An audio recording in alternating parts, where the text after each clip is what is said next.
आत्म कल्याण कामी अनुभवो। श्वास श्वास हरि नाम जप, वृथा श्वास मत होए। ना जाने इस श्वास का आना होए ना होए। इन श्वासों का कोई भरोसा नहीं, ये कब इनका आना जाना बंद हो जाए, एक पल का भी भरोसा नहीं। इसलिए अनमोल श्वासों को व्यर्थ में नहीं खोना चाहिए। हर एक एक श्वास का पूरा लाभ लेना है, अपने कल्याण में लगाना है, अपने श्रेय मार्ग में लगाना है। तो श्रेय मार्ग में लगाने के लिए अच्छी संगति, अच्छे संस्कार, अच्छे विचार होना बहुत ही परमावश्यक है। योग विद्या की प्राप्ति के लिए आपको अच्छे संस्कारों की, आपका जो आचार विचार व्यवहार है वो बहुत ही पवित्र चाहिए, क्योंकि संसार बड़ा भयंकर एक वन है। बड़े भयंकर असुर इसमें रहते हैं। सबसे बड़े काम, क्रोध, लोभ, मोह, अहंकार, विषय, विकार, ये हर समय अपनी ओर खींचते रहते हैं। यदि अच्छी संगति ना मिले, अच्छे संस्कार ना मिले, तो आगे उन्नति का मार्ग नहीं मिलता है। इसलिए कहते हैं कि कहता हूँ कह जात हूँ, कहाँ बजाऊं ढोल, श्वासा खाली जात है तीन लोक का मोल। ये तीनों लोकों में श्वास की कोई कीमत नहीं है, ये अनमोल हैं और ये खजाने के रूप में आपको मिलते हैं, क्योंकि जन्म मिल चुका है और पूर्व में भी कितने जन्म हो चुके हैं सृष्टि की रचना के बाद। तो मनुष्य को कर्मों के अनुसार उसको ये जीवन मिलता है, तो बड़े भाग्य से मनुष्य जन्म मिलता है। इसमें भी यदि अच्छे संस्कारों को नहीं अपनाया, उनको संचित नहीं किया, तो ये जीवन बार बार जन्म मरण के चक्र में पड़ा रहता है, दुख ही दुख और कष्ट ही कष्ट होते हैं। सच्चा सुख जिस सुख की प्राप्ति के लिए अनेकों जन्मों से भटक रहा है, तो वो आनंद इसके अंदर भरा हुआ है। शरीर के अंदर आनंद का खजाना भरा हुआ है, स्वयं प्रभु अंदर बैठे हुए हैं, पर मनुष्य उनको देखने का प्रयत्न नहीं करता है। जब मनुष्य ध्यान के द्वारा अंतर्मुख होकर अंदर झांकता है, तो फिर उसको अपने लक्ष्य का, अपने उन्नति का पता चलता जाता है। और वो अंतर्मुखी कैसे हों, क्या उपाय है? तो आपका व्यवहार जो है, सदाचार बिल्कुल ठीक होना चाहिए, आचार विचार व्यवहार, फिर संगति अच्छी होनी चाहिए, फिर संस्कार अच्छे मिलें, उसके बाद अच्छे योग्य मार्गदर्शक मिलते हैं, गुरु मिलते हैं, फिर वहां से ज्ञान प्राप्त करके मनुष्य अपने कल्याण की तरफ चलता है। तो कल यो आत्मोन्नति के जो साधन बताए थे कि मनुष्य को नित्य नित्य का भली प्रकार ज्ञान करके अपने कल्याण के मार्ग को अपनाना चाहिए। नित्य क्या है, नित्य क्या है, सदा रहने वाली वस्तु क्या है, और अनात्म नाशवान क्या है, और श्रेय का मार्ग कौन सा है, श्रेय का मार्ग कौन सा है, क्या है। तो हमें श्रेय को अपनाना है, कल्याण के रास्ते को अपनाना है, श्रेय के मार्ग को नहीं, यदि आप अपना अच्छा कल्याण चाहते हैं। तो आचार पद्धति के द्वारा अपने व्यवहार को पवित्र बनाना है, अपने खान पान को पवित्र बनाना है, शुद्ध बनाना है, तभी आप अपने अंदर झांक सकेंगे। यदि अंदर आपके मल भरा होगा तो वो प्रकाश या ज्ञान आपके अंदर नहीं टिक सकता। तो पहले अपने आप को आपने शुद्ध बनाना है। तो धर्म मूलम इदम स्मृतम, धर्म का मूल श्रुति स्मृति मूलक सदाचार ही है। धर्म का मूल क्या है? धर्म मूलम इदम स्मृतम, धर्म का मूल श्रुति स्मृति पूर्वक सदाचार है। जो श्रुति स्मृतियों में जो ज्ञान जो मार्गदर्शन दिया है वो उसका मूल है। तो सदाचार की महिमा बतलाते हुए कहा गया है शास्त्रों में, होना बहुत ही आवश्यक है। अगर योग साधना करनी है, आत्मानुसंधान करना है, जीवन को सफल बनाना है, तो आपका सदाचार का बहुत ही ध्यान रखना है। इसलिए बार बार सदाचार की बात करते हैं। आचारा परमो धर्म सर्वेशा मिति निश्चय, हीनाचार परितात्मा प्रेत्य चेहे विनश्यति। ये इतना ही नहीं, षडंग वेद ज्ञानी से अंगों सहित वेदों का जो ज्ञानी व्यक्ति है वह भी यदि आचार से हीन हो तो वेद भी उसे पवित्र नहीं मानते। आचारहीन न पुनंति वेदा, आचारहीन को वेद भी पवित्र नहीं कर सकते। आचार विचार और संस्कार ये क्रमशः एक के बाद दूसरा उत्तरोत्तर प्रभावशाली हैं। बड़े प्रभाव सूक्ष्म है और बड़े प्रभावशाली। तो योग साधना से पहले आपने अपना आचार विचार और संस्कार व्यवहार ये पवित्र बनाने हैं, इनके उपाय करने हैं। तो ध्यान, जब लोग ध्यान करते हैं, योग साधना करते हैं, पर फिर भी मन नहीं लगता, टिकता नहीं, साधना निरंतर नहीं हो पाती, क्योंकि उसमें करते योग साधना है, ध्यान करते हैं, पर खान पान आपका अच्छा नहीं है, उठना बैठना आपका अच्छा नहीं है, क्रिया वो है वो अच्छी नहीं है, तो पूजा पाठ ध्यान का कोई फल नहीं मिलता। सही ध्यान, सही पूजा पाठ, सही आत्म कल्याण का जो साधन है उसका अभ्यास तभी हो सकता है जब आपका आचार विचार और संस्कार पवित्र होंगे। तो सबसे पहले जोर देना चाहिए अपने आहार पर, क्योंकि आहार के अनुसार ही आपकी सारी स्थिति बनती है। क्योंकि जो खाएंगे उसी के अनुसार आपकी मन बुद्धि बनेगा, वो आपका स्वभाव बनेगा। तो मूल स्वभाव जो है मनुष्य का, चाहे जितना मर्जी उपदेश करें आप, पर जो मूल संस्कार स्वभाव बन जाता है तो उसको बदलना बड़ा कठिन हो जाता है, वो बदलता नहीं है। उसको बदलने के लिए बड़ा तप चाहिए, बड़े संस्कार, कई जन्म लग जाते हैं। तो इसलिए मनुष्य को प्रारंभ से ही, बाल्यकाल से ही अच्छी संगति का अनुसरण करना चाहिए। कोई अपने माता पिता जो हैं, जो गृहस्थ लोग, उनको अपने बच्चों को अच्छे संस्कार देने चाहिए उन्हें। और बड़े साधन हैं परमात्मा ने दिए हुए इस संसार में, पर मनुष्य आलस्य प्रमाद के कारण उन साधनों को की अनदेखी कर देता है, उनकी तरफ चलता नहीं है,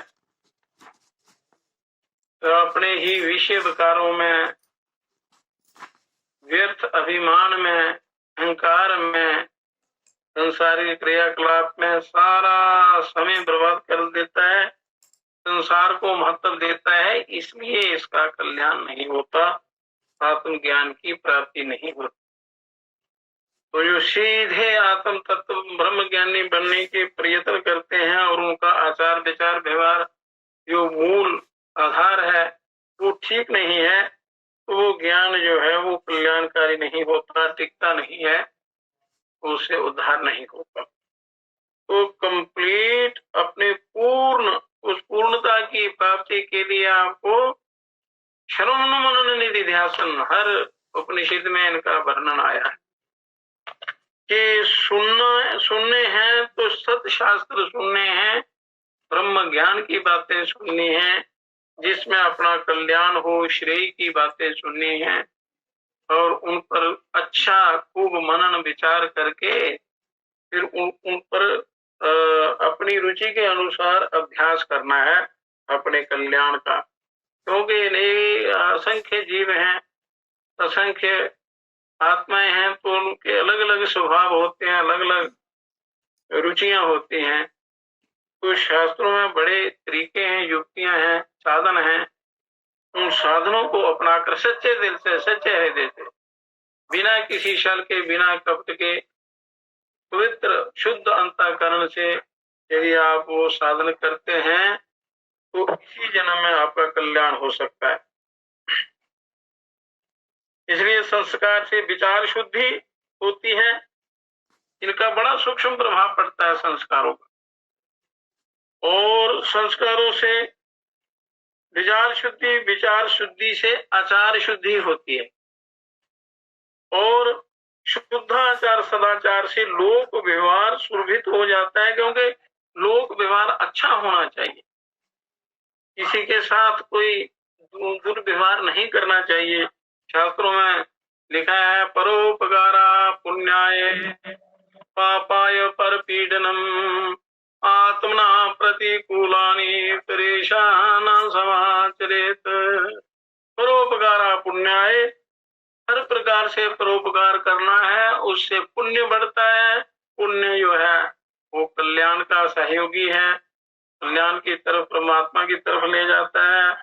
पापाय परपीडनम, दूसरों को किसी भी प्रकार से दुख देने से, किसी की निंदा चुगली और किसी का पतन करना, राग द्वेष करना और ईर्ष्या ढा जलन, जितने भी ये दोष हैं, इनका अपने प्रयोग में लाना, ये पतन के कारण है, पाप के कारण है। परोपकारा पुण्याय पापाय परपीडनम, मतलब दूसरी ये बातों को किसी प्रकार से कष्ट पहुंचाना, उससे पाप होता है।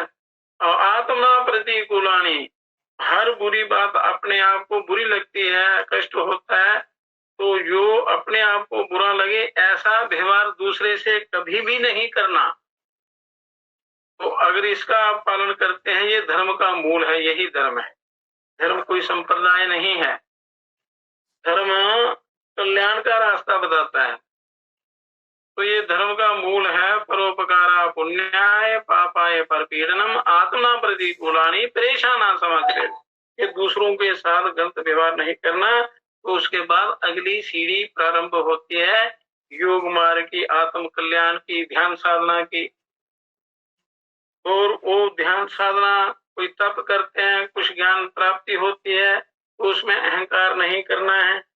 योग के साथ ध्यान करते करते, योग साधना करते करते कई प्रकार की सिद्धियां भी प्राप्त हो जाती हैं, पर उन सिद्धियों में डूबना नहीं है, उनका अहंकार नहीं करना, उनका दुरुपयोग नहीं करना, उनको आत्म कल्याण में लगाना है, जिससे अपना आत्मोद्धार हो, कल्याण हो। सबसे बड़ी सिद्धि उस परम पद की प्राप्ति है। स्वरूप स्थिति है, आत्म साक्षात्कार है, अपने स्वरूप का बोध है। जब अपने आपका ज्ञान हो जाता है, बोध हो जाता है, साक्षात्कार हो जाता है, तो सारे संशय मिट जाते हैं, परमानंद की प्राप्ति होती है, ईश्वर की कृपा होती है, सारे दुखों का नाश हो जाता है। उससे बड़ी कोई सिद्धि नहीं होती। शुद्ध आचार सदाचार से लोक व्यवहार बड़ा पवित्र बनता है। इस प्रकार इन सब के मूल में संस्कारों की प्रतिष्ठा है। संस्कारी होना बहुत ही आवश्यक है। तो संस्कार मिलते हैं अच्छे संग से, सत्संग से, प्रभु चर्चा से, अच्छे लोगों की संगति से। मनुष्य व्यर्थ में समय बर्बाद कर देता है और अपने कल्याण की तरफ नहीं चलता, क्योंकि उसका खान पान अशुद्ध है। खान पान अशुद्ध होने से सब कुछ अशुद्ध हो जाता है, बिगड़ जाता है। गीता में भी बार बार इस पर बड़ा जोर दिया है कि मनुष्य को अपना जो आहार की व्यवस्था है वो बड़ी अच्छी पवित्र होनी चाहिए, शुद्ध सात्विक होनी चाहिए।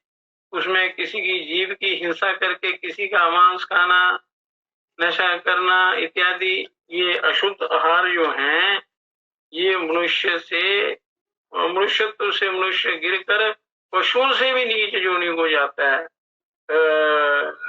राक्षस योनि में चला जाता है, राक्षसी स्वभाव हो जाता है, उसका कल्याण नहीं होता, पतन हो जाता है। इसलिए ऐसे व्यवहारों को छोड़कर पवित्र आहार करेंगे तो बुद्धि पवित्र होगी, फिर वो बुद्धि जो है वो योग में लग जाती है, योग से कल्याण हो जाता है। तो योग गीता में भी योग का वर्णन किया है भगवान श्री कृष्ण चंद्र जी ने।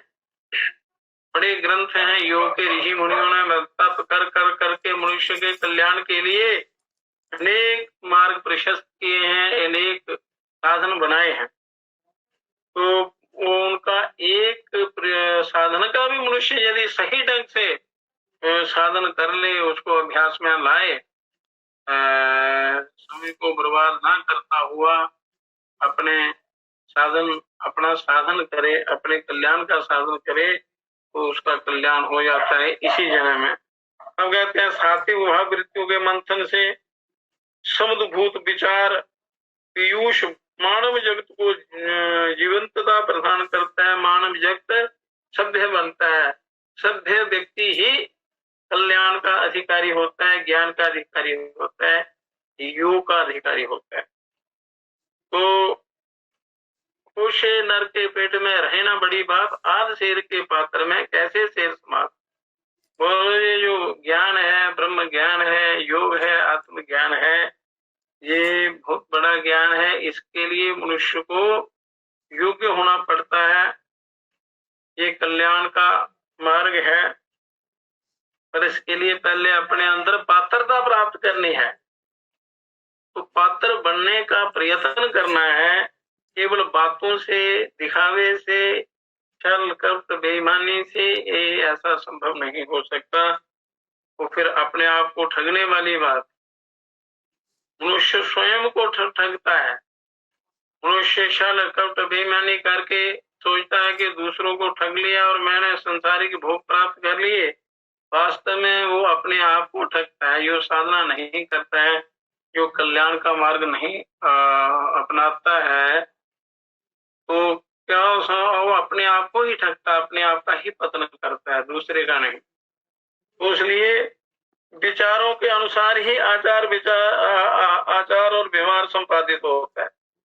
सत्संग के संस्कार जनित विचार व्यवहार जगत में सौख्य, सौशील्य, मुदिता तथा प्रीता जैसे अनेक सद्गुणों का विकास करते हैं। सद्गुणों का विकास होगा तो आप उस कल जो योग की चर्चा की थी कि योग कल्याण का सबसे उत्तम सरल सीधा मार्ग योग साधना है। तो योग साधना से पहले आपने उसके लिए तैयारी करनी है, उसके लिए अपने अंदर योग्यता पात्रता पैदा करनी है। तो उसके लिए संस्कारों का, अपने खान पान का, अपने व्यवहार का उत्तम होना बहुत ही आवश्यक है। तो हजारों ऋषि मुनियों ने विचारधाराओं के परिशोधन का उत्तम उपाय भी हमें प्रदान किया है, जिसे विवेक की संज्ञा दी गई है। और कर्तव्य अकर्तव्य में विवेक का सर्वाधिक महत्वपूर्ण स्थान है। कर्तव्य क्या है, अकर्तव्य क्या है, हमारा कर्तव्य क्या है, तो श्रुति स्मृतियों में ऋषि मुनियों ने सारा बता के रखा है। तो मनुष्य को कर्तव्य अकर्तव्य का बोध करके ही अपना कार्य करना चाहिए, अपना जीवन बनाना चाहिए, जीवन सफल बनाना चाहिए। विवेक को फलशालिनी क्रिया का अधिष्ठान कहा गया है। शास्त्र श्रवण, शास्त्रों का सुनना, श्रवण मूल है। सुनेंगे नहीं तो विचार कैसे बनेगा, और विचार जब पक्का हो जाता है तो उस पर मनुष्य अभ्यास करता है, साधना करता है, तो बिना किए कुछ नहीं होता। तो श्रवण, शास्त्र श्रवण, सत्संग ही विवेक का आभूषण है। उस विवेक बुद्धि का, निश्चयात्मिक बुद्धि का, कल्याणकारी बुद्धि का। जो व्यक्ति सुप्रहनीय गुणगण संपन्न महात्माओं, मनीषियों और सत्पुरुषों द्वारा सेवित सन्मार्ग का अनुकरण करते हुए चलने का प्रयास करता है, बोले शास्त्रों और ऋषि मुनियों, महात्माओं, गुरुओं के द्वारा जो सच्चा मार्ग है उसका अनुकरण करता है, उनके बताए हुए मार्ग का अनुकरण करते हुए चलने का अच्छा प्रयास करता है, उसकी विविध बाधाएं उपशमित होती हैं, शांत हो जाती हैं, उसको किसी प्रकार की उसके जीवन में कोई बाधा नहीं आती और कल्याण का मार्ग खुल जाता है। शास्त्रानुसार संस्कार संपन्न आचरण करने वाले और वासनानुसार व्यवहार करने वाले मानव के स्वभाव और विचार बहुत ही अलग अलग होते हैं। तो इसलिए कहते हैं कि बुरा संग एक पल के लिए भी नहीं करना है। एक पल का भी संग आपकी सारी तपस्या को नष्ट कर दे, बहुत पीछे ले जाता है। वो दुराचारी व्यक्ति आपका अपना ही क्यों ना हो, बड़ा गहरा रिश्ता ही क्यों ना हो, पर दुराचारी से हमेशा दूर रहना चाहिए। और दुराचारी का कभी संग नहीं करना, क्योंकि आपका जो भी ज्ञान है, जो भी कल्याण का रास्ता है, वो उसका पतन हो जाता है। तो पहले की जीवनचर्या नियंत्रित और दूसरे की जीवनचर्या अनियंत्रित होती है। तेज और तिमिर के समान उनका कभी भी समान अधिकरण नहीं हो सकता। तो विचारों का इतना वो अंतर है। तो जो संस्कारी व्यक्ति है, सदाचारी है, तो समझो सूर्य के समान वो प्रकाशमान है। और जो दुराचारी है, व्यसनी है, वो अंधकारमय है, अंधेरा ही अंधेरा वह होता है। तो प्रकाश और अंधेरे की समानता नहीं होती। तो आजकल समाज में भी ऐसा ही हो रहा है, संस्कार रहे नहीं, साधना की तरफ कोई चलता नहीं, इसलिए दुख ही दुख है। कदम कदम पर, पग पग पर कष्ट ही कष्ट है, कष्टों से भरा हुआ ये संसार है। सुख नाम का लेश मात्र भी नहीं है, और फिर भी मनुष्य उसी में लगा रहता है। थोड़ा विषयों का जो सुख है, थोड़ा जिसको सुख मानते हैं, वास्तव में वो सुख नहीं होता है, और उसमें उस थोड़े से सुख के लिए इतना प्रयत्न करता रहता है। और इसे वो सत प्रयत्न, थोड़े से थोड़ा भी सत प्रयत्न करे, अच्छा प्रयत्न करे, अपने कल्याण की तरफ चले, तो उसका बड़ा भारी कल्याण हो जाता है और जीवन सफल हो जाता है। तो अच्छे संस्कारों से जो आपके पाशवी तो विचारधाराएं हैं, पशुओं वाली विचारधाराएं, क्योंकि पशुओं को नया कर्म नहीं कर सकते, कोई ज्ञानवर्धक कार्य नहीं कर सकते, तो पशु बुद्धि का निवारण किया जा सकता है अच्छे संस्कारों से, अच्छे व्यवहार से। तो मानव जीवन में संस्कारों का सनातन काल से ही बहुत महत्वपूर्ण स्थान रहा है। तभी ऋषि मुनि तप करके बड़े कल्याणकारी उन्होंने मार्ग प्रशस्त किए हैं, बनाए हैं शास्त्र मनुष्यों के कल्याण के लिए। जैसे अनेक रत्नों में निर्मलीकरण संस्कार द्वारा चमत्कृति प्रभा पैदा हो जाती है। जैसे कोई सोना है या नग है, हीरा है, तो उनको तराशने की जो विधि है, पहले तो उसमें मिट्टी भरी होती है, कोई उसका वो पहचान नहीं होती। जब उसको तराशा जाता है तो उसमें चमक निकलती है, वो चमक जो है वो सबको प्रभावित करती है, सबका अपनी योग्यता अनुसार कल्याण करती है। उसी प्रकार जो संस्कारी व्यक्ति हैं, वो जिनका संस्कार द्वारा निर्मलीकरण हो चुका है, उनका जीवन सफल हो जाता है, वो योग का अधिकारी है, उनके अंदर वो प्रभाव पैदा होती है। वैसे ही संस्कारों द्वारा आचार विचार की दिव्य योजना प्रस्फुटित की जाती है। बाल्यावस्था के संस्कार अमिट होते हैं, बचपन में जो संस्कार पढ़े जाते हैं वो अमिट होते हैं। इसलिए बच्चों को बाल्यकाल में अच्छे संस्कार देने। बाल्यकाल में बच्चे का दिमाग है, बुद्धि बिल्कुल निर्मल होती है, कोरे कागज की तरह होती है, तो उसमें आप जो संस्कार देंगे वो उसके पक्के हो जाएंगे। फिर लाख अगर यदि अच्छे संस्कार नहीं दिए तो फिर जब बालक बड़ा हो जाता है तो लाख समझाने पर भी वो कहना नहीं मानता और कुमार्ग का अनुसरण करता है, तो मनुष्य दुखी हो जाता। इसलिए मूल से ही बाल्यकाल से ही उसको अच्छे संस्कार देने की कोशिश करनी चाहिए, देने चाहिए, तो आगे समाज अच्छा होगा। फिर वो जीव जो है कल्याण की कामना करते हैं, अन्यथा कल्याण की कामना क्या सोच तक नहीं आती उसके कल्याण की, तो विचार तक नहीं आता, तो कैसे कल्याण होगा। तो ये संस्कारों की बात है। तो बाल्यकाल में ही संस्कार देने चाहिए, वो अमिट होते हैं, कभी वो मिटते नहीं। तो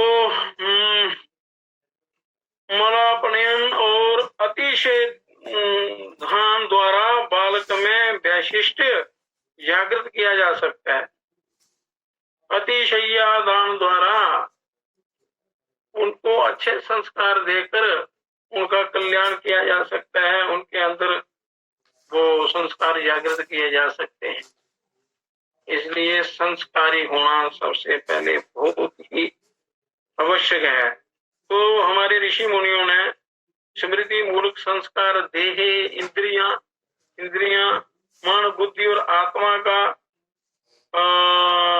शुद्धिकरण कर उसमें अतिशय्याधान करते हुए जरा भी हीनांग पूर्ति कर उन्हें विमल कर देते हैं। वो जो संस्कार हैं ऋषि मुनियों ने जो दिए हुए हैं, अगर थोड़ा भी आप उनका अनुसरण करेंगे तो मनुष्य का अंतःकरण निर्मल हो जाता है, संस्कार अच्छे हो जाते। तो संस्कारों की उपेक्षा करने से समाज में उच्छृंखलता की वृद्धि होती है और जिसका दुष्परिणाम सर्वगोचर और सर्वविदित है। उसका क्या होता है कि समाज में बड़ा उथल पुथल मच जाता है, संस्कार नहीं रहते, सुख शांति नहीं रहती, आचार विचार नहीं रहता, अनाचार फैल जाता है और नरकों का द्वार खुल जाता है। इसलिए सबको मनुर्भव जन्य दैव्यम जन्म के मनुष्य बनो और अपने भीतर दिव्य जन्म ग्रहण करो। मनुष्य बनो और इसी जीवन में दिव्यता प्राप्त करो, महान बनो। आपके अंदर बड़ी योग्यता है पर वो छिपी हुई दबी हुई रह जाती है बुरे संस्कारों से, और ये दिव्यता ही देवत्व है और ये देवत्व ही इस चराचर सृष्टि का आलंबन है। तो अपने अंदर देवत्व प्राप्त पैदा करना है अपने संस्कारों के द्वारा, साधना के द्वारा। तो जब संस्कार अच्छे हो जाते हैं, मनुष्य का अंतःकरण निर्मल हो जाता है, तो फिर उसमें आपने योग ध्यान साधना करते हुए उस परम पद की ब्रह्म की प्राप्ति करनी है इसी जन्म में। वो चाहे आप गृहस्थ में हैं, ब्रह्मचर्य आश्रम में हैं या वानप्रस्थ में हैं, सन्यासी हैं, तो कल्याण हो जाता है इस जीव का। साधना कर सकते हैं। सबसे पहले अपने अंदर मनुष्यत्व देवत्व लाना है और देवत्व से ही कल्याण होता है, यही सृष्टि का सहारा है। तो संस्कृति में संस्कारों की महत्ता सर्वोपरि है। सनातन संस्कृति में, आर्य संस्कृति में संस्कारों की बहुत ही महिमा है और ये ना केवल पूरी कल्पना है और ना ही कोई झूठ है, वरना सत्य और यथार्थ की नींव पर खड़ा दिव्य भवन है। हमारी नींव क्या है? सत्य और यथार्थ, सत्य और संस्कारों की, सत्य की असली यथार्थ नींव पर खड़ा ये दिव्य भवन है, ये शरीर जहाँ से आदर्श तरंगित होता है, आदर्श का पता चलता है और जो मानव देह में संग्रहित होकर शील के रूप में आचरण में परिणत होता है। शील, पवित्र चरित्र, सदाचार, तब जे सुसंस्कृत जीवन मधुमती बाच मुदेयम, सदा मधुर वचन बोले। और वाणी आपकी इतनी मधुर सरल होनी चाहिए कि सुनने वाला भी, उसका अंतःकरण भी प्रसन्न हो जाए, पवित्र हो जाए। ऐसी वाणी बोलिए मन का आया पाक होए, और उनको शीतल करे आप शीतल होए। तो ऐसे मीठे वचन बोलने हैं, अच्छे सच्चे, पर छल कपट भरे नहीं। बाहर से आप मीठे वचन बोले, अंदर छल कपट भरा हो, ऐसा नहीं। अंतःकरण भी आपका मधुर हो, आपकी वाणी भी मधुर हो, आपका व्यवहार भी मधुर हो, तो उससे कल्याण होता है। तो सदा मधुर वचन बोलने इसके रूप में आत्मानुशासन प्रदान करता है। आत्मानुशासन, अपने आत्मा के अनुसार मनुष्य, क्योंकि आपका अंतःकरण, आपकी आत्मा आपको सत प्रेरणा देती है, तो उसका अनुसरण ये जीव करता है। और संस्कारों का ये नैतिक स्वरूप है जो विश्व पटल पर भारतीय संस्कृति की ही बड़ी बड़ी देन है।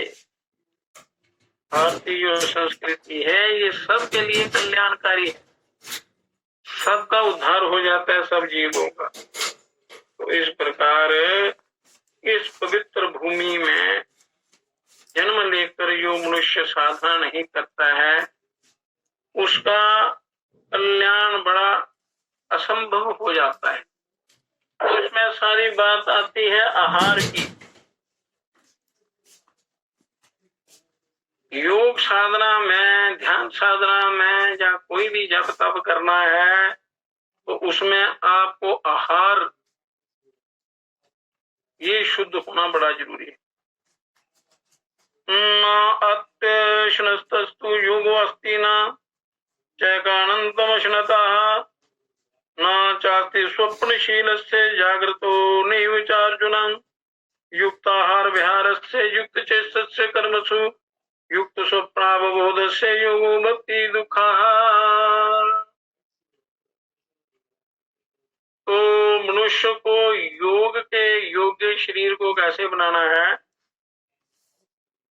भगवान कहते हैं कि अति भोजन करने वाले को योग की प्राप्ति नहीं होती। योग तो सबसे सरल सीधा तरीका है ईश्वर प्राप्ति का। जैसे पहले जो ओम की साधना बताई थी कि जो श्वास आप ले रहे हैं, ये उसी अनहद का ये जाप हो रहा है, उसी ब्रह्म का जाप हो रहा है। मनुष्य उसकी तरफ ध्यान नहीं देता। तो जो श्वास चलता है 24 घंटे और मनुष्य उनको ऐसे ही अनदेखा कर देता है, दूसरी क्रियाओं में मस्त रहता है, सारी कमाने, हर समय कमाने खाने के चक्कर में, संसारिक भोग प्राप्ति में अंत समय में कुछ भी साथ नहीं जाता। साथ यही श्वास ही जाते हैं, प्राण ही जाते हैं। तो प्राण साधना जो है, ये ओमकार का जो नित्य सतत जाप हो रहा है, इसकी ओर आपने ध्यान करना है।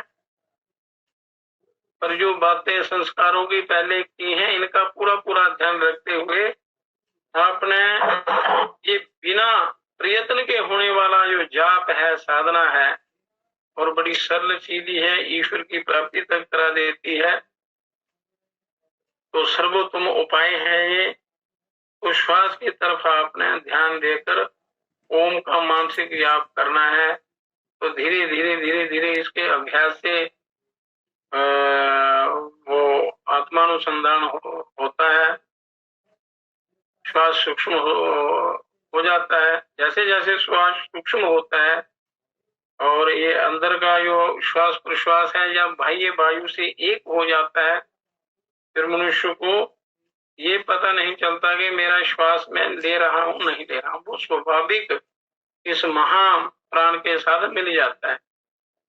तो फिर वो ध्यान में बैठते ही इसका इतना ध्यान लग जाता है, अंदर ही सारे जो खजाने हैं वो खुलना प्रारंभ हो जाते हैं। जितने भी चक्र हैं शरीर के अंदर, जब श्वास सूक्ष्म होता है तो उस ब्रह्म का स्पंदन होता है। वो स्पंदन जो है ईश्वर का, उस अमृत का, वो परमानंद की तरफ ले जाता है। फिर मनुष्य को ऐसा वो अभ्यास हो जाता है कि उसके बिना रह नहीं सकता, उस आनंद के बिना। तो जो जो अभ्यास करता है तो आनंद की वृद्धि होती जाती है, वो प्रकाश होता चला जाता है। तो फिर पक्के अभ्यास से वो जीते जी मुक्त हो जाता है, तो आत्मानंद की अनुभूति होती है, आत्म साक्षात्कार हो जाता है। पर उसके पहले आपने मनुष्य बनना है, अपने आप को पवित्र बनाना है। तो बिना ये ऐसा नहीं होता। कहते हैं कि अति भोजन करने वालों को योग की प्राप्ति नहीं होती और बिल्कुल भोजन ना करने वालों को भी प्राप्ति नहीं हो सकती। अधिक भोजन खाने वाले सोने वाले को भी और बिल्कुल ना सोने वाले को भी ये योग प्राप्त नहीं होता है। तो योग की विधियां आगे बताई जाएंगी। तो भगवान कहते हैं कि ये जो जो चीजें बताई हैं, ऐसा करने वालों को योग प्राप्त नहीं होता। आहार विहार कर्म चेष्टा निद्रा जागरण आदि सब व्यवहारों में जो उचित परिमाण से प्रवृत्त होता है, शास्त्रानुसार जो अपना जीवन बनाता है, उसको योग की प्राप्ति होती है, वही योग कर सकता है। योग साधना करते रहे, उसके बाद अशुद्ध आहार करते रहे, मांस का भक्षण करते रहे, नशे करते रहे, तो उससे उल्टा और ज्यादा नुकसान होता है। इसलिए पहले ये योग विद्या सबको नहीं सिखाई जाती थी, क्योंकि लोगों का खान पान आचार व्यवहार जब तक शुद्ध नहीं होता था तब तक ये विद्या नहीं सिखाई जाती थी। क्योंकि ये इतना पवित्र मार्ग है कि अगर आपने आचार विचार व्यवहार आहार में कोई अशुद्धि कर दी तो अनेकों रोग बड़े नुकसान होना शुरू हो जाता है। इसलिए मैंने आहार की शुद्धि का पूरा ध्यान रखना है, फिर योग में बड़ी भारी सफलता मिलती है, शरीर निरोग रहता है। क्योंकि सबसे पहले शरीर के अंदर जो आदि व्याधियां हैं तो उसमें भी योग की विधियां हैं, तो उनको पहले दूर करना है। क्योंकि शरीर में कोई कष्ट हो तो चित्त ध्यान में नहीं लगता, भजन में नहीं लगेगा, संसार में भी नहीं लगेगा, कहीं नहीं लगता। तो इसलिए शरीर माध्यम खलु धर्म साधनम, शरीर सब धर्मों का साधन है, सब अर्थों का साधन जो है वो शरीर है। इसलिए शरीर को हमेशा इसका ध्यान रखना है। आपने इस सुंदर रथ को बिगड़ने नहीं देना है, बिगाड़ना नहीं है। इसको खाद्य पदार्थों का इसको वो भंडार नहीं बनाना है, स्टोर नहीं बनाना है। तो इसका शुद्धिकरण करना है, इसके द्वारा आपने ईश्वर को प्राप्त करना है। तो आहार विहार कर्म चेष्टा निद्रा जागरण आदि सब व्यवहार में जो उचित परिणाम से प्रवृत्त होता है, उसी को दुखनाशक योग की सिद्धि होती है। योग सब दुखों का नाश करता है और परम ब्रह्म की प्राप्ति करा देता है। क्योंकि ज्ञान होगा तो योग करेंगे तो ज्ञान की सिद्धि होगी। खाली ज्ञान से भी कल्याण नहीं होता और बिना योग के ज्ञान की सिद्धि नहीं होती। ज्ञान के बिना योग नहीं, योग के बिना ज्ञान नहीं सिद्ध होता। तो इससे स्पष्ट है कि जैसे खेती शरीर के आरोग्य आदि की दृष्टि से अतिवृष्टि अनावृष्टि दोनों ही खराब है। मतलब फसल अगर लगाते हैं तो अगर ज्यादा बारिश हो जाए तब भी फसल खराब हो जाता है, और अनावृष्टि हो, बारिश ना हो, समय पर वर्षा ना हो, तब भी फसल बर्बाद हो जाता है। तो समय पर उचित मात्रा में यदि फसल को अन्न मिले जल मिले तो वो फिर अच्छा फसल होता है, सुखदायी होता है, सबका पालन पोषण होता है, नहीं तो खराब हो जाता है। तो इसी प्रकार अत्याहार और अनाहार और अति निद्रा और अनिद्रा, ज्यादा सोना या दिन को भी सोते रहना, रात को भी सोते रहना, दिन रात खाते रहना या ना खाना या बिल्कुल फाके करना, तो ये जो है योग सिद्धि में विघ्न पड़ता है, लाभ नहीं होता है। अति निद्रा, अति जागना, अति अनिद्रा, अति सर्वत्र वर्जित, अति हर जगह बुरी होती है। और जो भजन है इसका कोई अंत नहीं है, जितना किया जाए उतना अच्छा है। अच्छा जो कर्म है वो जितना भी ज्यादा किया जाए वो कम होता है, इसलिए उसका अभ्यास हर समय होना चाहिए। और जो आपका व्यवहार है वो बिल्कुल सही होना चाहिए, खान पान उचित मात्रा में होना चाहिए, सोना जागना उठना बैठना बोलना इत्यादि सब बराबर सम होना चाहिए। तो सात्विक तपस्या भी 3 प्रकार की होती है, सात्विक तपस्या, राजस तपस्या, तामस तपस्या और असुरी तपस्या क्या होती है?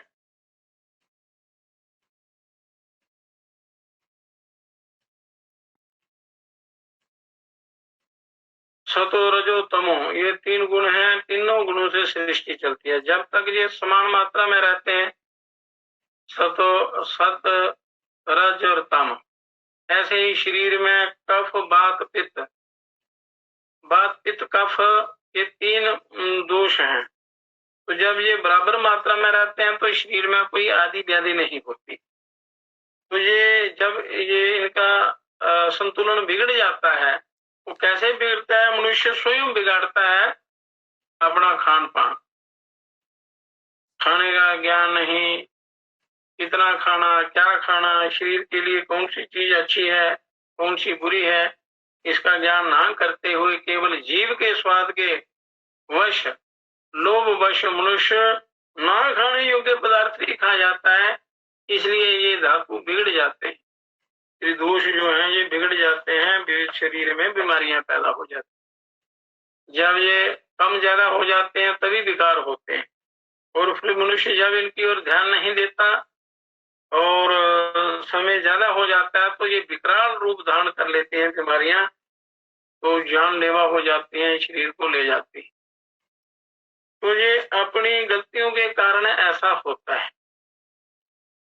तो इसलिए सतो रजो तमो को भी समान मात्रा में इनका सदुपयोग करना है, शरीर में ये विकारों को बिगड़ने नहीं देना है, इनका भी ध्यान रखना है। तो यदि आपका खान पान शुद्ध होगा तो ये विकार बराबर रहे। ज्ञान होना चाहिए हर दशकों का मनुष्य को, ये अज्ञान के कारण ही ऐसा होता है। तो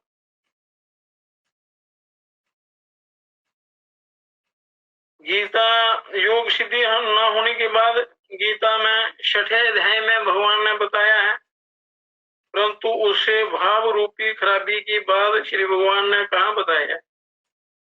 उसका उत्तर ये है कि 16वें अध्याय में गीता का, अगर गीता का स्वाध्याय करेंगे, योग और गीता की वो है चर्चा है, उपनिषदों में जो चर्चा है, गीता उपनिषदों का सार है, संक्षिप्त रूप है सारे वेदांत का, सारे शास्त्रों का। तो 16वें अध्याय में देवासुर संपद विभाग योग बताने के बाद देव और असुर संपत्ति, दैवी संपत्ति और असुरी संपत्ति क्या है वो 16वें अध्याय में बताई है भगवान ने।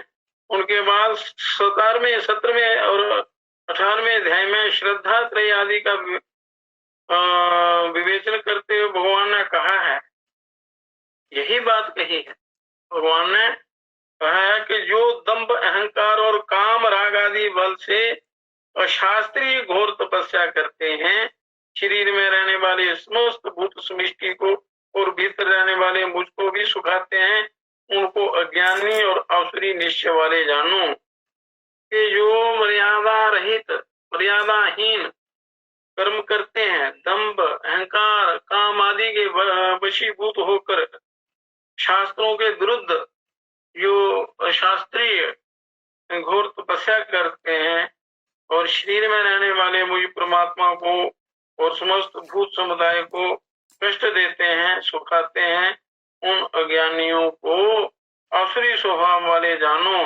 असुरी निश्चय वाले जानो, उनका कल्याण नहीं होता है। इसलिए जो भी साधना जप तप तपस्या करनी है वो शास्त्रानुसार करनी है।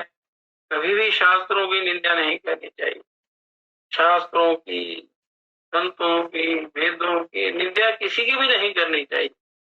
पर ये शास्त्रों की निंदा नहीं, क्योंकि शास्त्र कल्याण करने वाले हैं और साक्षात परिपूर्ण ब्रह्म की वाणी है, वो ज्ञान है उनका, उनके मुख से निकला हुआ ये दिव्य ज्ञान है, वेद रूपी ज्ञान। तो उसमें श्रद्धा रखनी है और श्रद्धा और भक्ति के द्वारा उस ज्ञान को प्राप्त करना है, उनका सम्मान करना है, निंदा नहीं करनी है।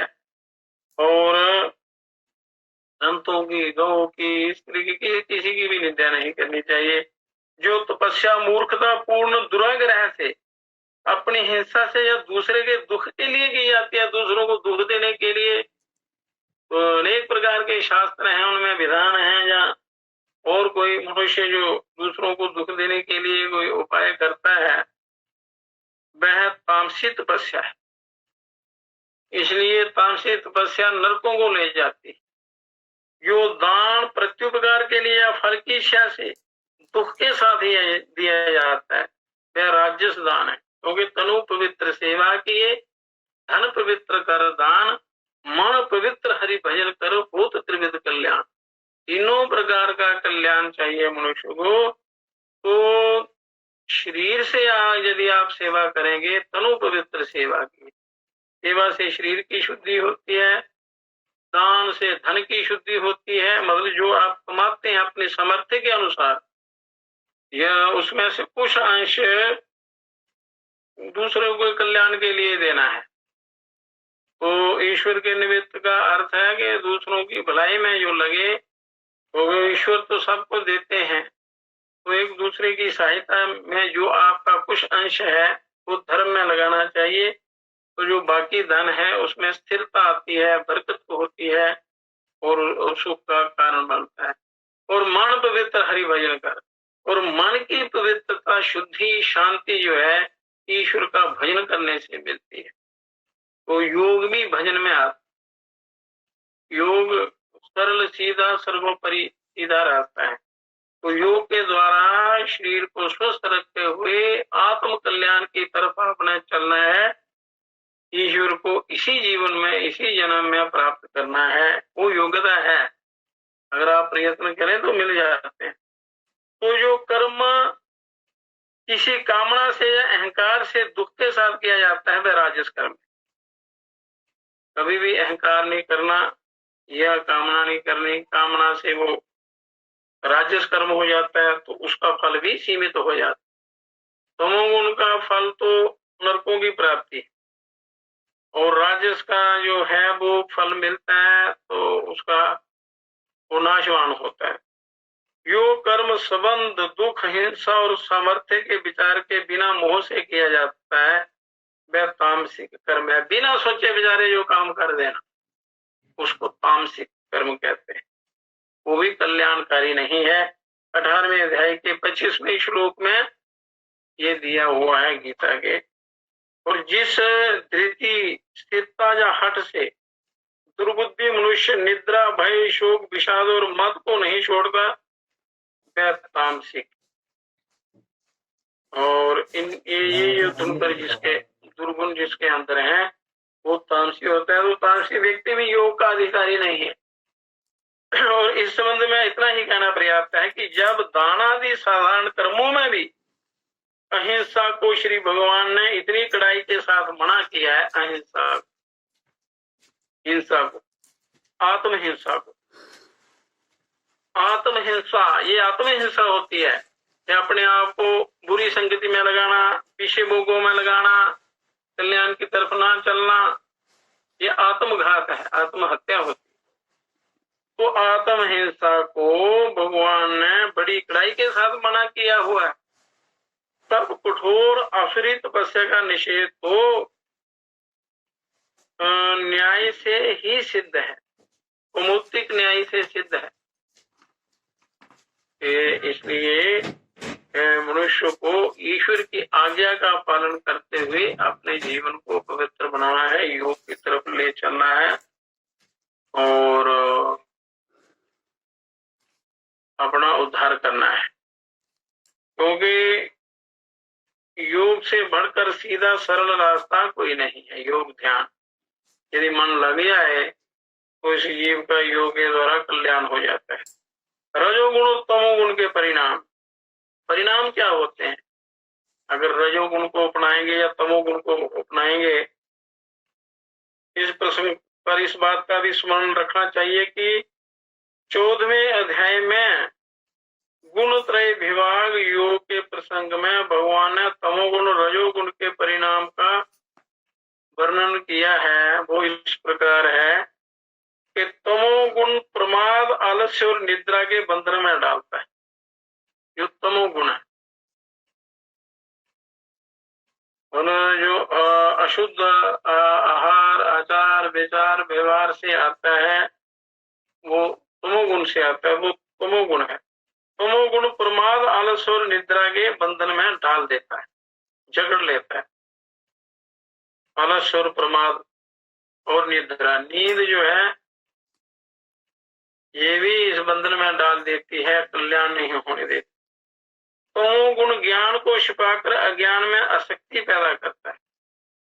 तमोगुण जो है वो प्रकाश को, असली ज्ञान को ढक देता है और ज्ञान में आसक्ति मतलब संसार में आसक्ति पैदा करता है। आसक्ति ही दुखों का मूल कारण है, बंधन का कारण है आसक्ति। तो अनासक्ति ही इससे छूटने का उपाय है। तमोगुण के बढ़ने पर अज्ञान, आलस्य, प्रमाद और मोह होते हैं। जैसे जैसे तमोगुण बढ़ता है, मतलब अगर गलत संगति है, गलत खाना, अशुद्ध खान पान है, अशुद्ध व्यवहार है, तो उसमें तमोगुण बढ़ता जाता है और उससे अज्ञान, आलस्य, प्रमाद और मोह पैदा होते हैं। तो तमोगुण में रहते हुए जो मरता है वह पशु, पक्षी, कृमि आदि मूढ़ योनियों में जाता है।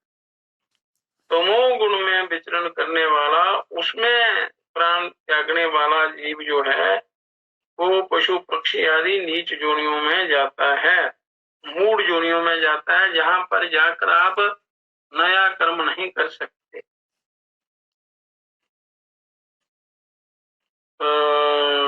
अपना कल्याण नहीं कर सकते। कल्याण का अधिकार इसी शरीर में है, जो दिव्य शरीर आपको मिला है, इसी में आपका वो है, कल्याण है। रजोगुण का फल दुख है और तमोगुण का फल अज्ञान है। रजोगुण का अगर ज्यादा आप सेवन करेंगे तो उसका परिणाम दुख है और तमोगुण का फल अज्ञान है। अज्ञान से मनुष्य का पतन हो जाता है, ज्ञान से कल्याण होता है, ईश्वर की प्राप्ति होती है। तमोगुण से प्रमाद, मोह और अज्ञान होते हैं। सत्वगुणी ऊपर को जाते हैं, रजोगुणी बीच में ही चक्कर लगाते रहते हैं, कभी किसी योनि में, कभी किसी योनि में। तमोगुणी जो है कि मूढ़ योनियों में जाते हैं, नरकों में जाते हैं।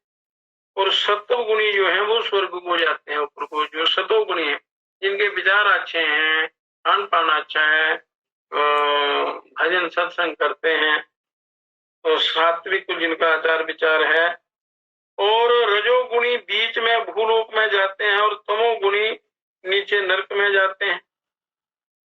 जो रजोगुणी है जो पृथ्वी मंडल पर भी ही आते जाते रहते हैं और तमोगुणी नरकों में जाते हैं, सत्वगुणी स्वर्ग को जाते हैं।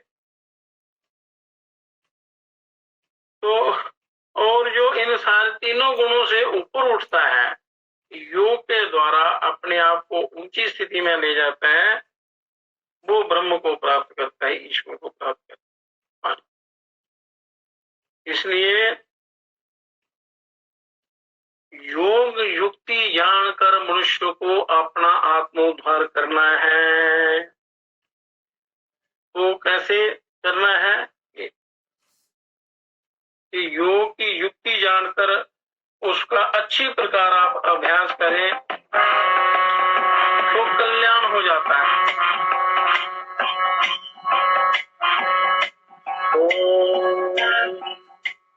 योग जुगत हम जाने योग जुगत हम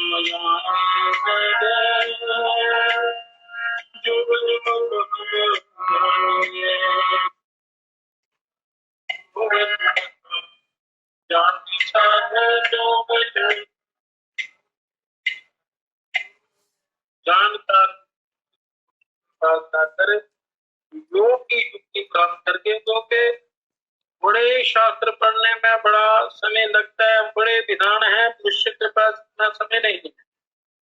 तो योग साधना सर्वोपरि है। जानकार महापुरुषों के पास, गुरुओं के पास, जैसे योगियों के पास जाकर उनसे योग युक्तियां सीखकर अपना कल्याण में लग जाना चाहिए, अपना कल्याण कर लेना चाहिए। क्योंकि कोई भी संसार में अपना नहीं है, आपके अपने सिवा कोई अपना नहीं है, अपना आप ही अपना है, शत्रु है। तो अपने आप को ईश्वर की शरण में ले जाना है, महापुरुषों की शरण में ले जाना है।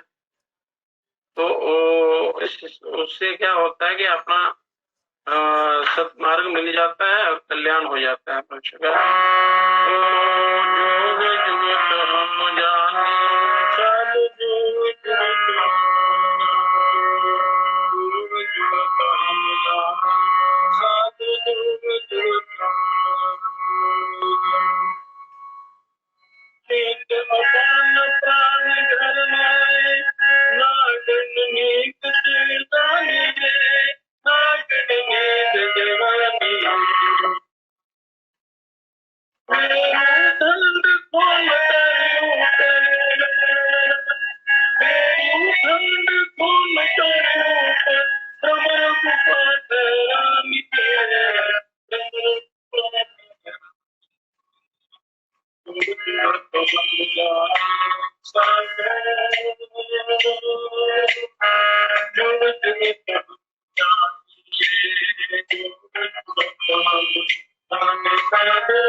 खेच अपान प्राण कर लाए, प्राणायाम की विधि है कि प्राण वायु अपान वायु को मिलाना है, इनका मेल करना। खेच अपान, अपान वायु को ऊपर खींचना, प्राण वायु के साथ हृदय में रहने वाली प्राण वायु के साथ उसका मेल करा देना है। नागन नींद जगानी रे, खींच अपान प्राण घर लाए, नागन नींद जगानी रे। नागन वो कुंडली शक्ति है, हमारे मूलाधार में कुंडली शक्ति है, उसको नागन का यहाँ नाम दिया है। नागन नींद जगानी रे, वो सोई हुई है कुंडली शक्ति, वो जागृत नहीं होती। जब तक कुंडली जागृत नहीं होती तो इस जीव का उद्धार नहीं। तो प्राणायाम के द्वारा उस कुंडली को जागृत करके मेरुदंड खोलकर ऊपर रीढ़ की हड्डी के अंदर प्रवेश करा के इस प्राण का, तो मेरुदंड खुल जाता है, चक्र खुलने लगते हैं सारे, ब्रह्म गुफा ठहरानी रे। तो कुंडली शक्ति प्राण के साथ सारे चक्रों का भेदन करती हुई, प्राणायाम के द्वारा सारे चक्रों का भेदन करती हुई अपने भ्रमर गुफा ये ब्रह्मरंध्र में चली जाती है, ऊपर सहस्रार बिंद में, वहां सदाशिव हैं, वहां उनसे सदाशिव के साथ मिल जाती है। ये महाशक्ति उस पूरी पूर्ण ब्रह्म के साथ इनका एकाकार हो जाता है। ब्रह्म गुरु गुफा ठहरा लिए। जीवा उल्ट खेचरी मुद्रा, तालू बीच लगानी रे, जोग जुगत हम जाने साधो। खेचरी मुद्रा है, जीव को लंबी करके, इसका भी विधान है, जब जीवा लंबी हो जाती है तो इसको उल्टा करके तालू के बीच में लगाना होता है, तो इस जिह्वा को वहां अमृत मिलता है खेचरी मुद्रा लगाने से। तो अमृत का पूरे शरीर में अमृत का संचार हो जाता है। तो जीव जो है इसका ये सफल हो जाता है, इसका जन्म आत्मानुसंधान होता है, आत्मानंद की प्राप्ति होती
जब खिचड़ी मुद्रता लगती है, जिह्वा लंबी होने के बाद जिह्वा मूर्धोती से जिह्वा जो है लंबी होती है और ये मूत्र पीछे तालू का जो रंध्र है उसको बंद किया जाता है, तालू में लगाई जाती है। तो उससे फिर ध्यान लगाना है त्रिकुटी महल में, ये भ्रूर मध्य में ध्यान जो स्थिर करना है, लगाना है। तो ब्रह्म ज्योत दर्शानी है, तो ब्रह्म के प्रकाश का साक्षात्कार होता है, वो दिव्य ज्योति परम ज्योति उस आत्मा का दर्शन होता है, साक्षात्कार होता है, वो प्रकाश दिखाई देता है, तो परमानंद की अनुभूति होती है।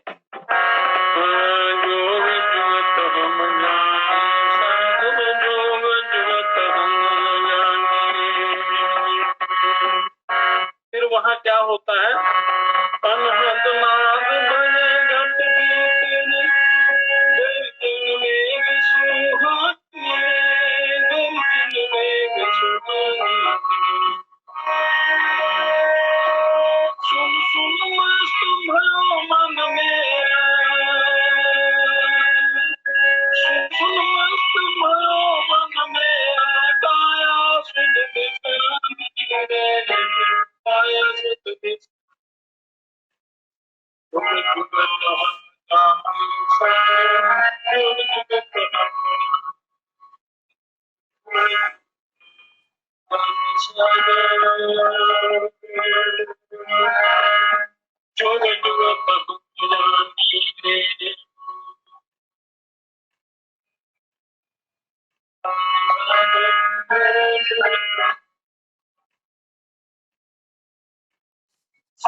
सुनिश्चित में जब खिचड़ी मुद्रा लगती है और मनुष्य भक्ति में ध्यान स्थिर करता है, ब्रह्म का प्रकाश प्रकट होता है और जीवा को अमृत मिलता है, और सहस्रार बिंद से अमृत सर्वित होता है, उस जीवात्मा को मिलता है, जीवा को मिलता है, तो मनुष्य को परमानंद की उस परम पद की प्राप्ति, बड़ा ऐसे आनंद का अनुभव होता है कि जिसका वर्णन ही नहीं किया जा सकता, शब्द नहीं है उस आनंद के, उसके स्वरूप का वर्णन करने के लिए। वेद भी उसका देता, शेष महेश वेद इत्यादि उस पूर्ण ब्रह्म का वर्णन नहीं कर सकते, जो मनुष्य इस शरीर में ही उसको प्राप्त कर सकता है, पर किया जाता है साधना से। सगुण साकार निराकार की क्रम से ये साधना करता है। साकार निराकार में सगुण ब्रह्म निराकार ब्रह्म का कोई भेद नहीं है, वो एक ही है। तो शरीरधारी मनुष्यों को सगुण साकार साधना का ध्यान करते हुए निराकार की तरफ जाना है। तो इसमें कोई सगुण साकार ब्रह्म का खंडन करते हैं, कोई निराकार का खंडन करते हैं, पर ये दोनों कल्याणकारी है और दोनों के मेल से ही कल्याण होता है। जो सगुण साकार ब्रह्म है वही निराकार है, जो निराकार है वही सगुण है, इसमें कोई अंतर नहीं है। इनमें जो भेद मानता है उसका कभी कल्याण नहीं होता है। इसलिए मनुष्य को ऐसी दिव्य योग साधना को प्राप्त करके अपने कल्याण की तरफ तो हम जानी साधो जो युग हम जानी। तो हठ योग की प्रक्रिया मतलब कई प्रकार की योग विधियां हैं जिनको अपनाकर मनुष्य आत्म कल्याण कर सकता है।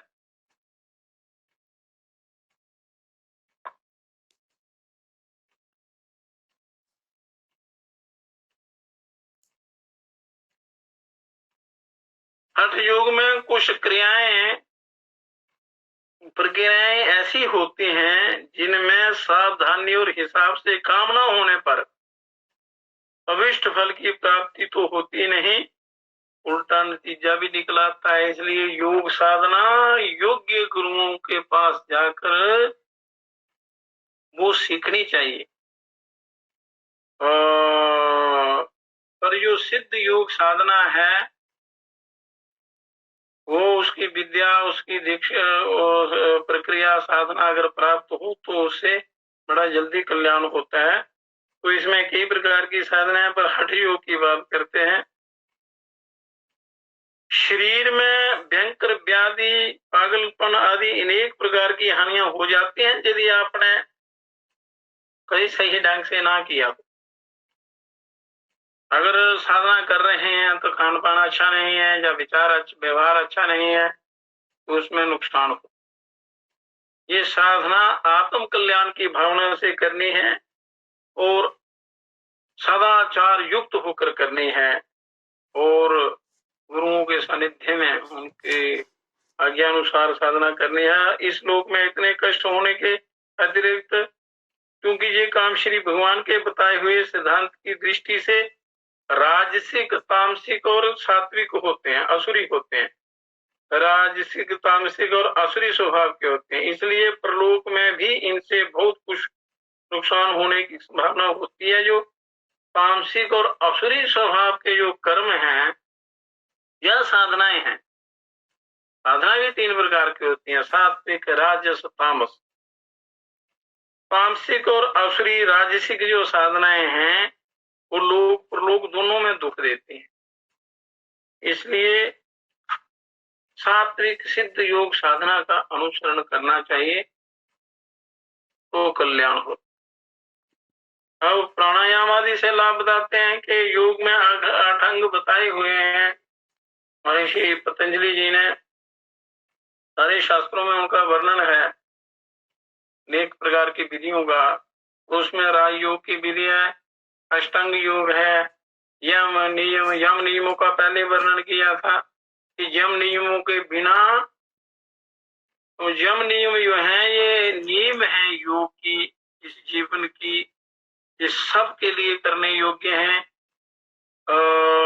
यम और नियम, यम नियम आसन आते हैं, आसनों से शरीर की शुद्धि होती है।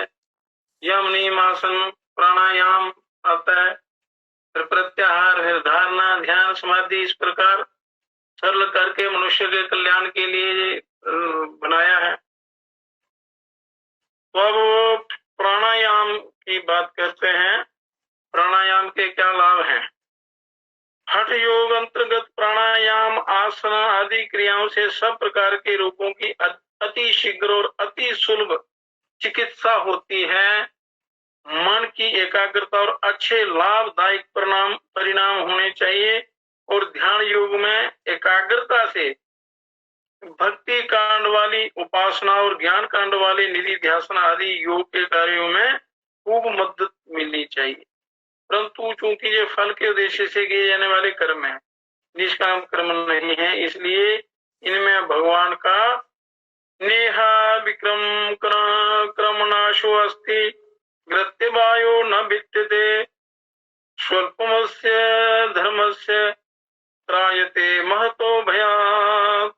ये वाक्य लागू ना होकर इस तरह के उल्टे पाठांतर हो जाने का खास डर हमेशा बना रहता है कि इनमें न्यूनता या अधिकता के कारण किए हुए कर्म केवल व्यर्थ ही नहीं जाते बल्कि उनसे बड़ी खराबी भी होती है, अति शीघ्र भयानक परिणाम भी हो जाते हैं।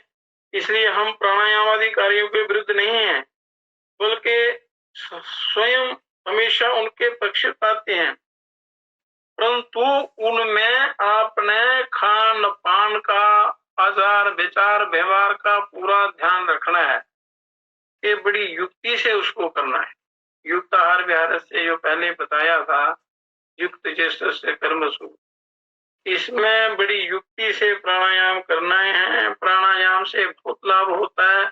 आसनेन रुजोहन्ति प्राणायामेन पातकम विकारम मानसं योगी प्रत्याहारेण मुंचति।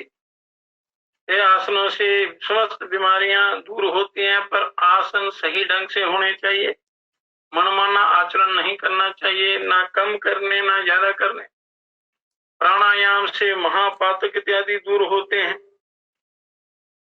प्राणायाम से पिछले जन्मों के संस्कार भी शुद्ध होते हैं, बुरे कर्म नाश होते हैं, और इस जन्म के जो भी दोष हैं वो भी दूर होते हैं। अंदर का सूक्ष्म जो नाड़ी जाल है वो शुद्ध होता है, पवित्र होता है, और ध्यान साधना के लिए शरीर उपयुक्त बनता है, उसमें पात्रता आती है।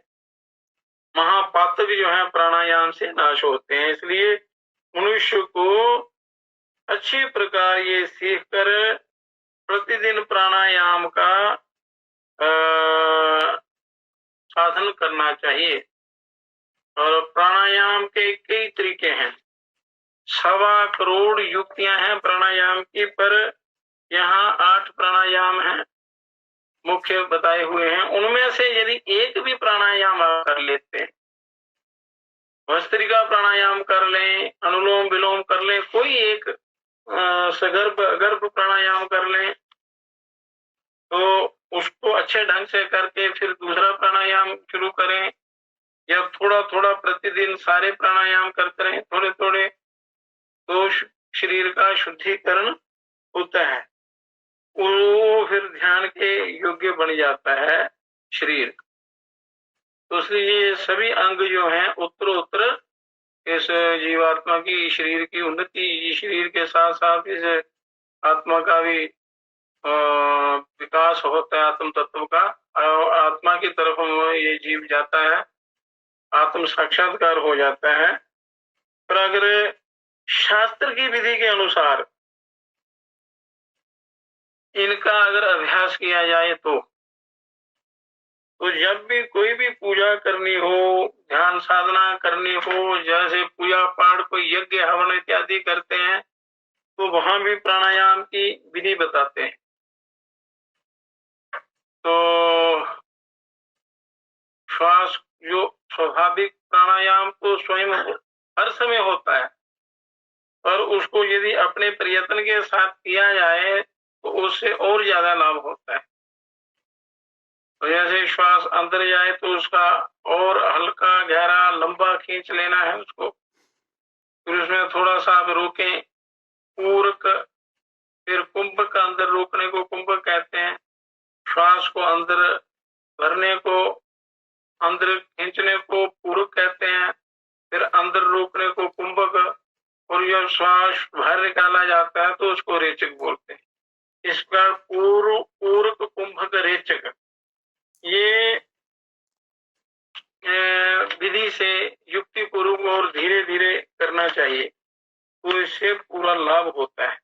अगर मनमाने ढंग से किया, फिर अगर प्राणायाम कर रहे हैं तो खाने पीने का ज्ञान नहीं है, तो फिर अगर अशुद्ध कोई वस्तु खा ली, गलत प्रकृति के विपरीत, तो उससे कई बीमारियां हो जाती हैं। तो इसलिए प्राणायाम के बाद कोई भी ठंडी चीज नहीं लेनी चाहिए, और उसमें हल्का कोसी गर्म चीज जैसे दूध हो गया या कोई और पेय हो गया, यदि जल ही पीना हो तो भी उसको गर्म करके 10 मिनट के बाद लेना चाहिए। तो इस प्रकार तो प्राणायाम करने वाले को क्या खाना चाहिए इसका भी पूरा ज्ञान होना चाहिए, कितना खाना चाहिए, कब खाना चाहिए। तो ये शरीर, ये काया है, दिव्य बन जाती है, योग के काबिल बन जाती है। इसलिए पहले 5 सीढ़ियां बताई थी आपको कि अपने लक्ष्य को निर्धारण करने की पहली 5 सीढ़ियां। अब छठी सीढ़ी क्या है? कामना का त्याग। 5वीं सीढ़ी है प्रतीक्षा। चौथी सीढ़ी थी नित्य अनित्य का विचार, बोला अच्छा क्या है, बुरा क्या है, सदा रहने वाली वस्तु क्या है, नाशवान क्या है, और हमें किसको अपनाना चाहिए। इस प्रकार के जो 5 लक्षण बताए थे। फिर ईश्वर रूप, जब अपने अंदर में ईश्वर की, ईश्वरत्व की भावना हो तो कल्याण की तरफ मनुष्य उसकी तरफ चलता है। अब छठा लक्षण है कामना त्याग। 5वीं सीढ़ी तितिक्षा बताई थी। तितिक्षा इतने दृष्टिकोणों से तथा इतने विस्तार के साथ निरूपण करने के बाद अब हम अपने आप सोच सकते हैं कि जब तितिक्षा का आरंभ होता है तो तब अनुभव से यह बात सिद्ध हो जाया करती है कि जब तक हम अपने मन की अनेक प्रकार की कामनाओं को जड़ से नहीं काट डालते, तब तक हमारा तितिक्षा वाला प्रयत्न भी सफल नहीं हो सकता।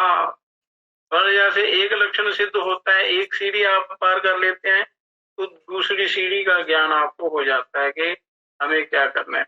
इस प्रकार उत्तर कल्याण मतलब आगे मनुष्य को ज्ञान होता चलता है और उस पथ पर मनुष्य अभ्यास करता है, चलता है, उसका साधन करता है, अपने आप ज्ञान होता चलता है। मनुष्य का मन लगना चाहिए, उस तरफ चलना चाहिए, तो रास्ता अपने आप मिलता जाता है, मार्गदर्शन होता चला जाता है।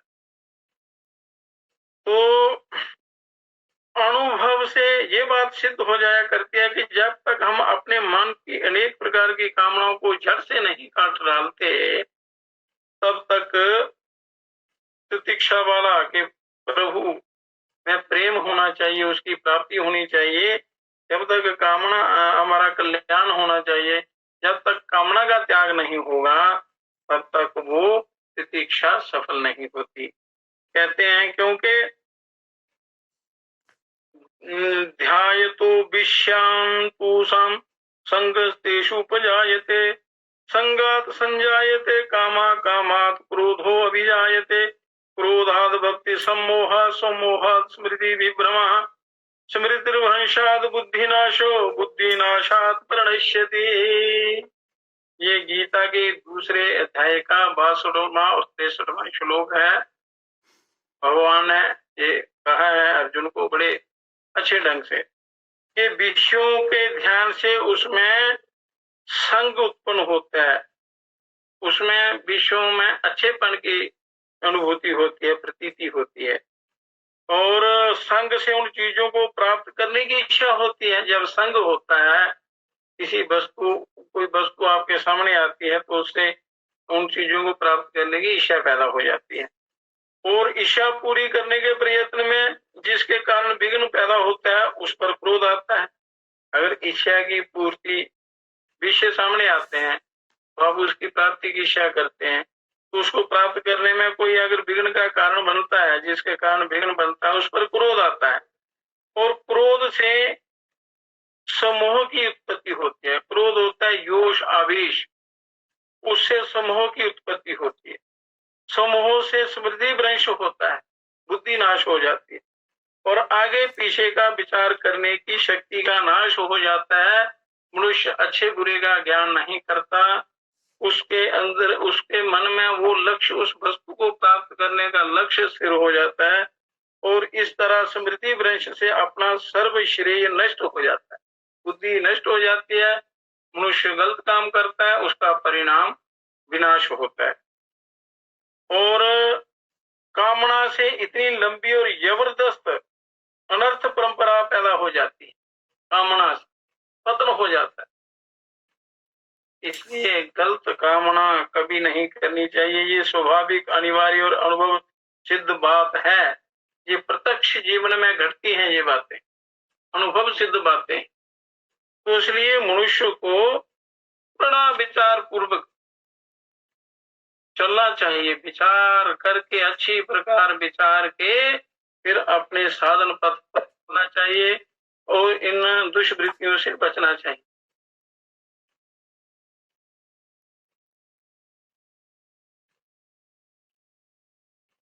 इसलिए साधकों को विचार करना चाहिए कि जब किसी चीज की कामना की जाती है तब उसकी प्राप्ति में जिससे विघ्न पैदा होता है उस पर क्रोध जरूर आता है। कामना से क्रोध उत्पन्न होता है और जब कामना से ही क्रोध उत्पन्न होता है तब कामनाओं पे रहते हुए प्रतीक्षा की आशा कैसे की जा सकती है, ईश्वर प्राप्ति की या उसमें प्रभु भक्ति की इच्छा नहीं की जा सकती, आत्म कल्याण। अतः ये जानना चाहिए कि कामना का त्याग भी आवश्यक है। कामना, जिस कारण से आपको क्रोध आता है उस कारण को आपने त्यागना है। तो इसलिए कामना को त्याग दो तो क्रोध आएगा ही नहीं। और यही छठी सीढ़ी है जिसके बिना ये तितिक्षा भी नहीं हो सकती, जिसकी अत्यंत आवश्यकता के विषय में इतने अधिक विस्तार के साथ अब तक विचार किया गया है।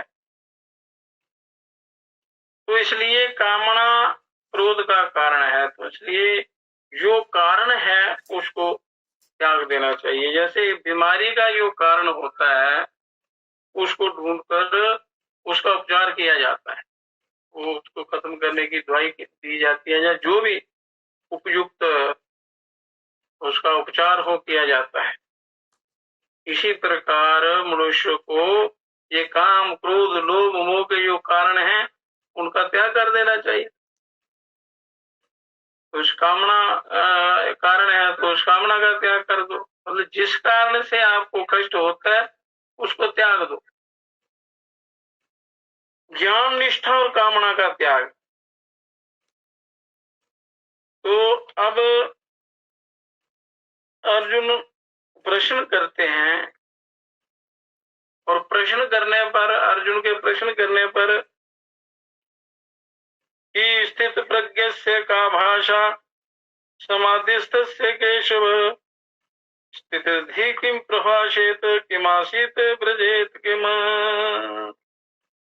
योग समाधि में रहने वाले स्थित प्रज्ञ और ज्ञान निष्ठ का क्या लक्षण है, किस तरह बोलेगा, किस तरह बैठेगा, किस तरह चलेगा इत्यादि। तो श्री कृष्ण ने स्थित प्रज्ञ का लक्षण बताते हुए उसके बोलने बैठने चलने आदि का नाम तक ना ले, एकदम उसके अंदर के लक्षणों का ही वर्णन करते हुए भगवान ने साफ साफ कह दिया कि जब आदमी आत्मा से आत्मा में ही संतुष्ट रहते हुए मन की कामनाओं को छोड़ देता है तभी वह स्थित प्रज्ञ कहा जाता है। आत्मा से आत्मा में ही संतुष्ट रहते, आत्मा में रमन करते हुए मन की सब कामनाओं को छोड़ देता है, मन की नहीं मानता है, आत्मा की मानता है, तभी वह स्थित प्रज्ञ ज्ञान निष्ठ कहा जाता है।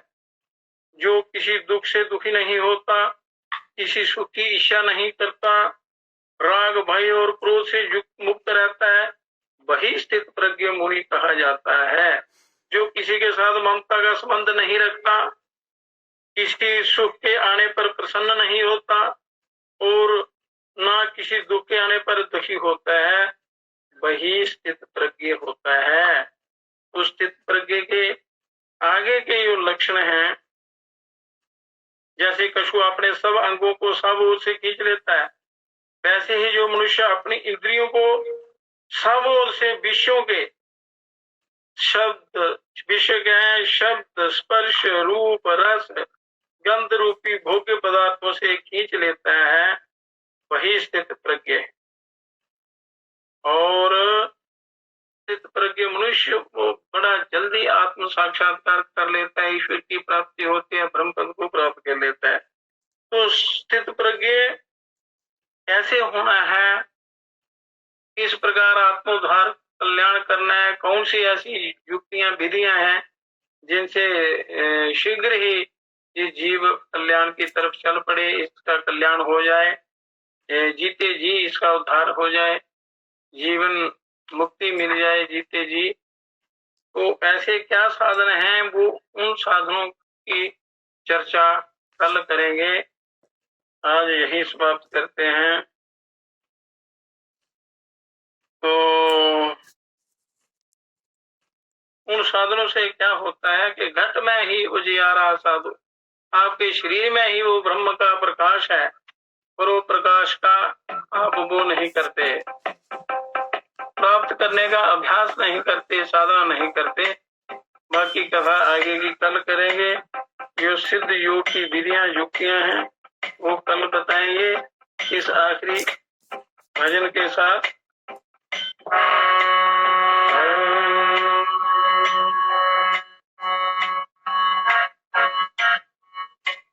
घट में ही उजियारा साधु, घट में ही उजियारा, ओम घट में ही उजियारा साधु, घट में ही उजियारा, घट में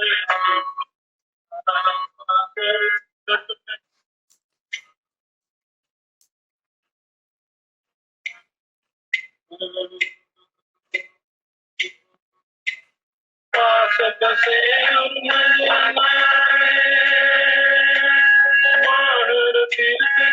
बाहर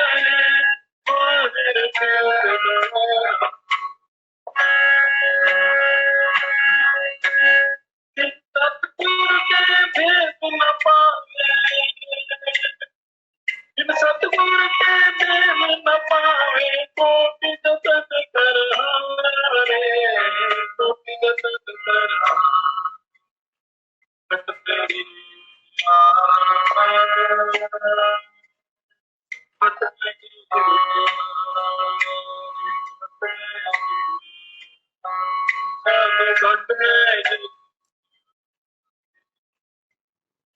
उजियारा कहते हैं ब्रह्म के प्रकाश को। घट में उजियारा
नहीं सूरज नहीं चांद चांदनी, नहीं बिजली चमकार करे, नहीं बिजली चमकार,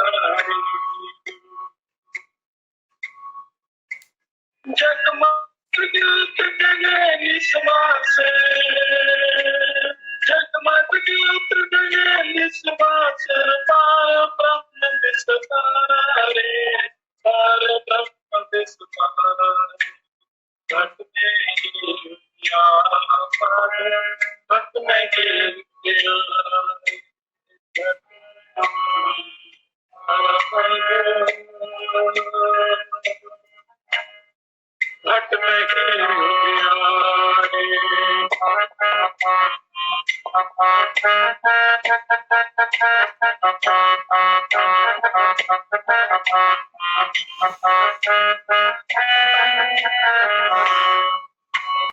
जो लोगी जन दर्शन पावे बड़े मोक्ष द्वारे, बड़े मोक्ष द्वारे। ब्रह्मानंद सुनो रे, ब्रह्मानंद सुनो रे, वो है देश हमारे, वो है देश हमारा।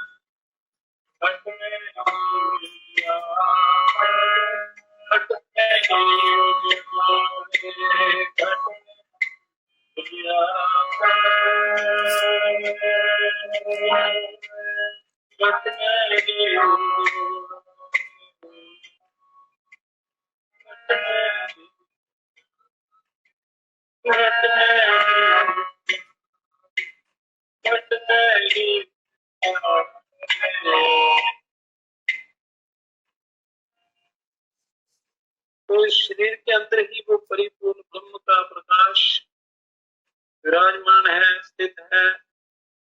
अंदर हृदय रूपी गुफा में वो ईश्वर का प्रकाश है, पर बिना गुरुओं की कृपा के उसका मार्गदर्शन नहीं मिलता। गुरुओं की कृपा होती है तो मनुष्य साधन करता है उनकी आज्ञा अनुसार, तो अपने ही अंदर अपने ही शरीर में उस ब्रह्म के प्रकाश को ये प्राप्त कर लेता है। वो स्थिर रहता है, वो भटकता नहीं। जब शरीर छोड़ता है तो परमात्मा में एक हो जाता है।